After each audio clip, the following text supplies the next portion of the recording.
Hi friends, I am scientist Gaurav Chaudhary and you are showing the electrical study channel and today our topic is generation of electrical energy. जैसे कि आपने देखा होगा कि जो बिजली पैदा होती है तो सभी के अंदर उस उत्सुकता होती है कि जानना कि यार ये बिजली जो आ रही है घरों में, जो भी हम इंडस्ट्री में या घरों में यूज़ करते हैं, कि ये बिजली बन के आती कैसे है यार। कोई सोचता है कि पानी से बनती है, कोई सोचता है आग से बनती है, कोई सोचता है कोयले से बनती है, लेकिन ये बनती कैसे, इसका रीजन क्या होता है। मैं आज आपको बहुत ही बेसिकली लैंग्वेज में समझाऊंगा इसको। देखिए, ये इलेक्ट्रिकल स्टडी चैनल इसलिए बनाया गया है ताकि एक फिजिक्स के किसी भी कॉन्सेप्ट को देसी भाषा में समझा सके, स्टूडेंट के दिमाग तक प्रैक्टिकली लैंग्वेज पहुंचा सके। इसका कोई भी मोटो नहीं है इस चैनल का कि थ्योरेटिकल लैंग्वेज बताना। कोई भी थ्योरेटिकल वर्ड ऐसा नहीं बताया जाएगा कि स्टूडेंट के माइंड तक ना पहुंचे। हर एक वर्ड प्रैक्टिकली वे में बताया जाएगा। तो आप देखिए, जैसे कि वीडियो का कॉन्सेप्ट है जनरेशन ऑफ इलेक्ट्रिकल एनर्जी। तो सबसे पहले मैं बता दूं कि बिजली कैसे बनाई जाती है। इसका मतलब ये होगा, अब जैसे कि आप ये एक फिगर देख रहे हैं, इसमें देख रहे हैं आप पानी भरा हुआ है, पानी से एक पाइप सी लगी हुई है, आगे जनरेटर लगा हुआ है, बिजली बन रही है। लेकिन इससे आपको कुछ भी समझ में नहीं आता है। आज मैं आपको अपनी लैंग्वेज में बताऊंगा कि कैसे कैसे इलेक्ट्रिकल एनर्जी बनती है। इसमें देखिए कुछ कंपोनेंट होते हैं। पहले होता है रिजर्वर। रिजर्वर में होता है गड्ढा। आपने गांव में देखा होगा, तालाब जो होता है इस तरीके से ही बड़ा वाला एक नदी का गड्ढा बना दिया जाता है, उसको बोलते हैं रिजर्वोयर। यानी पानी भरा हुआ किसी भी गड्ढे में रिजर्वोयर कहलाता है।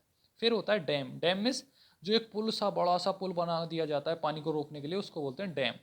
उसके आगे होती है प्रेशर कैनाल। प्रेशर चैनल जो होता है, ये चैनल, प्रेशर चैनल का वर्क होता है कि पानी को गति से पहुंचाना। उसके बाद एक स्टील की पाइप लगी हुई होती है, स्टील की पाइप, उसको बोलते हैं पेनिस्टोक। उसके बाद टरबाइन होती है, टरबाइन, जो कि जनरेटर को घुमाने का काम करती है। लास्ट में होता है आपका जनरेटर, यानी सिंक्रोनस जनरेटर। अब आपको मैं फिगर बना के बताता हूँ कि ये वर्क कैसे होता है। सबसे पहले आपने देखा होगा एक नदी होती है। सपोज दैट एक नदी मान लिए, ये नदी है, ये नदी है, इसमें पानी भरा हुआ है, बहुत सारा वाटर भरा हुआ है। तो इस भरे हुए वाटर को, इस गड्ढे को क्या बोलते हैं हम? रिजर्वोयर। ये रिजर्वोयर होता है ना, रिजर्वोयर। इस तरीके से पानी भरा हुआ है। उसके आगे हमने एक मोटा सा डैम खड़ा कर दिया। डैम ये किसका बना होता है? कंक्रीट का, यानी सीमेंट वगैरह का डैम खड़ा कर देते हैं। ये डैम खड़ा हो गया। अब पानी भर गया, डैम खड़ा हो गया, आपने देखा, तो यहाँ तक डैम बन गया, पानी बन गया। अब आगे इसमें सुराग छोड़े जाते हैं, यानी कुछ होल्स छोड़े जाते हैं पतले पतले, जिनसे गति से, होल्स छोटे ही क्यों छोड़े जाते हैं? ताकि पानी की स्पीड तेज हो सके। अब पानी को छोड़ दिया जाता है ऐसे। अब यहाँ होती है एक नहर, एक छोटी सी नहर बनाई जाती है। जैसे कि आपने देखा होगा, नहर देखते हैं लोग बेसिकली। उस नहर से पानी यहाँ से तेजी से जाता है, फिर से पानी यहाँ रोक दिया जाता है, और यहाँ क्या लगी हुई होती है? Penstock. यानी एक, जैसे ये क्या है तुम्हारा? रिजर्वोयर। उसके आगे क्या है? डैम। ये आगे डैम। अब डैम में सुराग, पानी यहाँ जा रहा है बहुत तेज़ी से। यहाँ क्या होता है? पानी को रोक के एक पाइप लगा दी जाती है, एक मोटी सी पाइप लगा दी जाती है, मोटी सी पाइप। इस पाइप का नाम होता है पेनिस्टोक। कभी भी आपने फिजिक्स की किताब में पढ़ा होगा पेनिस्टोक पाइप। पेनिस्टोक पाइप ऐसी पाइप होती है जो पतली पाइप होती है, स्टील की बनी हुई होती है, और उसके अंदर से पानी ले जाया जाता है। अरे पानी कहाँ जाता है?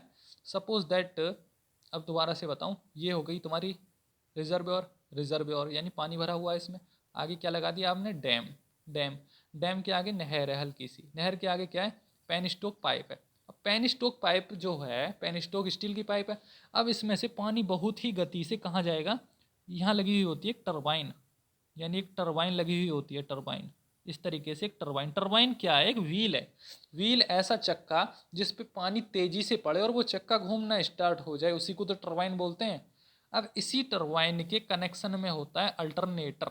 यानी आपने कभी भी जनरेटर देखा होगा गाँव में कहीं भी, इस तरीके का एक जनरेटर डिवाइस होता है। मैं अभी आपको दिखा देता हूँ। तो देखिए, जो मैंने अभी आपको अल्टरनेटर, या अल्टरनेटर कोई दूसरे नाम से जाना जाता है जनरेटर, जनरेटर के नाम से, वो इस प्रकार का डिवाइस होता है। देखिए, जो आपने गांव में देखा होगा बिजली बनाने के लिए जनरेटर लगा हुआ होता है, इस तरीके का डिवाइस होता है। अब ये डिवाइस तो है, लेकिन इसे घुमाने के कार्य करने के लिए ही ये सारा अटरम सटरम बनाया जाता है। ये पानी रिजर्वेयर, फिर डैम, डैम से के बाद क्या बनाई जाती है? नहर। नहर के बाद पेनिस्टोक, पेनिस्टोक के बाद टरबाइन। अगर इतना सिस्टम ना बना के डायरेक्ट तुम गांव में देखा होगा इंजन से घुमा दिया जाए जनरेटर को, तब भी तो इलेक्ट्रिसिटी बन रही ही है। लेकिन हमें सिर्फ क्या करना है? इस जनरेटर को घुमाना ही तो है। अब वो घुमाने के लिए इतना बड़ा डैम बनाया जाता है, हाइड्रो पावर प्लांट का निर्माण किया जाता है जनरेटर को घुमाने के लिए। अब लेकिन वो जनरेटर जो होता है वहाँ वाला जनरेटर, वो इतना छोटा वाला जनरेटर नहीं होता है हाइड्रो पावर प्लांट में। वो बहुत बड़ा जनरेटर होता है, जैसे आपने ट्रक देखा होगा, ट्रक से भी बड़ा होता है वो साइज में, 2-3 ट्रकों के बराबर का होता है। और उसका नाम होता है over excited, over excited, over excited, over excited synchronous, SYNCHRONOUS, synchronous generator, generator, over excited synchronous generator. अब ये सिंक्रोनस वर्ड क्यों आया इस जनरेटर में? क्योंकि ये समान गति से चलने वाला जनरेटर है, यानी जितनी स्पीड से चल रहा है लोड पड़ने पे भी उतनी ही स्पीड से चलता है, बराबर इलेक्ट्रिसिटी देता रहेगा। अगर इलेक्ट्रिसिटी की डिमांड कम होगी तो स्पीड उतनी ही रहेगी, लेकिन इलेक्ट्रिसिटी देना कम कर देगा। इसकी बात ये होती है, इसलिए इसको सिंक्रोनस जनरेटर की श्रेणी में रखा जाता है। अब मैं आपको एक चीज़ और बता दूं, दो वर्ड आते हैं, एक होता है वॉल्व हाउस और एक होता है सर्च टैंक। वॉल्व हाउस और सर्च टैंक, वो भी मैं अभी आपको दिखा देता हूँ। अब इस फिगर में देखिए, ये है रिजर्वर, रिजर्वर के आगे डैम, डैम देखा होगा, डैम क्या होता है? एक बांध, बांध का निर्माण ही डैम कहलाता है। फिर आती है प्रेशर कैनाल यानी चैनल, प्रेशर चैनल यानी नहर, नहर के आगे है पेन स्टोक, ये रही तुम्हारी पेन स्टोक। पेन स्टोक के बराबर में आपने देखा होगा सर्ज टैंक। सर्ज टैंक क्या है भाई? ये सर्ज टैंक वो है, सपोज दैट यहाँ से पानी आ रहा था बहुत गति के साथ पेन स्टोक में होते हुए, आगे जनरेटर बहुत तेज़ी से घूम रहा था, आगे जो ग्रिड थी, ग्रिड ने बोला कि मुझे अब इलेक्ट्रिसिटी कम चाहिए। सपोज दैट स्टार्टिंग में ये 500 मेगावाट दे रहा था, 500 मेगावाट दे रहा था, लेकिन अचानक से क्या हुआ, अचानक से ग्रिड को ज़रूरत कम हो गई, यानी 200 मेगावाट की ज़रूरत है। अब प्लांट से ये तो नहीं बोलेंगे कि यार कम देना स्टार्ट करो, वो डायरेक्टली लोड कम हो जाता है। तो जनरेटर क्या काम कर देता है? जनरेटर जो है पानी कम स्पीड से घूमना स्टार्ट कर देता है जैसे ही लोड कम होता है। तो जब भाई इस पाइप के अंदर फुल पानी भरा हुआ था पेन स्टोक से, तभी तो स्पीड से घुमा रही थी, लेकिन लोड कम हुआ तो जनरेटर कम तेज़ घूमना स्टार्ट हुआ, तो पानी यहाँ ज़्यादा हो गया, यानी पानी की खपत कम हो गई ना। तो क्या ऐसे केस में क्या होता है, इस पाइप के फटने का खतरा होता है, यानी पानी यार रुक गया ना इसके अंदर, पीछे से पानी आ रहा था आगे निकल ही नहीं रहा है, यानी पीछे से पानी आ रहा था आगे निकल ही नहीं रहा है, तो ये पाइप फट सकती है। इसी फटने से बचाने के लिए एक लगा दिया, बनाया जाता है सर्ज टैंक, यानी एक स्पेशल टैंक का निर्माण किया जाता है साइड में। अगर पाइप में पानी ज़्यादा हो जाता है पेन स्टोक में, तो पाइप का पानी वापस से सर्ज टैंक में जाना स्टार्ट हो जाता है, यानी यहाँ से तो आ रहा था लेकिन यहाँ से आते आते वो बाईपास मार गया, बाईपास मार के सर्ज टैंक में स्टोर हो गया, इसी को बोलते हैं सर्ज टैंक। तो आपको हाइड्रो पावर प्लांट तो समझ में ही आ गया होगा। अब मैं थोड़ा सा और बता देता हूँ डिटेल में कि क्या होता है। जैसे ही हाइड्रो पावर प्लांट इलेक्ट्रिसिटी पैदा कर देता है, हाइड्रो पावर प्लांट ये इलेक्ट्रिसिटी पैदा कर देता है, तो इलेक्ट्रिसिटी मोस्टली ये 11 केवी यानी 11,000 वोल्टेज पे ही पैदा करता है, ठीक है। उसके बाद ये सीधा कहाँ देता है? पावर हाउस को दे देता है, पावर हाउस को दे देता है इलेक्ट्रिसिटी। पावर हाउस से कहाँ जाते हैं? ग्रिड पे, ग्रिड पे यानी ग्रिड, ग्रिड क्या होती है? इस पे बहुत सारे हाइड्रो पावर प्लांट कनेक्टेड होते हैं। जैसे कि कहने का मतलब एक सिटी में एग्जांपल के तौर पर 10 हाइड्रो पावर प्लांट हैं, तो जितनी वो बिजली पैदा कर रहे हैं दूर दूर से एक उनका स्टेशन होता है, एक ऑफिस होता है, एक सेंटर होता है जहाँ सारी की सारी इलेक्ट्रिसिटी स्टोर करी जाती है, यानी कनेक्टेड होती है।